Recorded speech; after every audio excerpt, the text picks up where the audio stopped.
Top 4 hacking-ka ay sameeyaan Russian-ku. Muuqaalka waxaan kusoo koobi doonaa daqiiqado yar gudahood qaabka hackerskan sameeyaan amba ay wax u jabsadaan.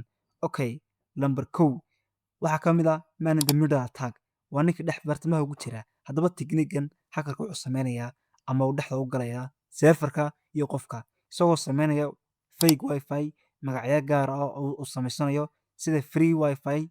Okay, sidoo kale technique ama toolska uu isticmaalaha ka mid ah wifi booking baa ka mid ah then boom qof asaab kala wareeg xogtiisa. Lambar 2 waa phishing attack. Qof walba maqlay waan hubaa inaad sameysan marun laakiin waa mid showgiisa wata markaad sameynayso. Haddaba technique-gan hackerka wuxuu sameynayaa fake login page sida sites caana oo ah Instagram amba Snapchat. Waana hackerska waana toolska ugu caansan ay sameeyaan hackersku. Lambar 3 waa remote trojan access. Haddaba technique-gan hackerka wuxuu isku dayaa inuu sameeyo files malicious ah amba virus ku jiro isagoo isticmaalaya toolska ugu caansanaya Metasploit.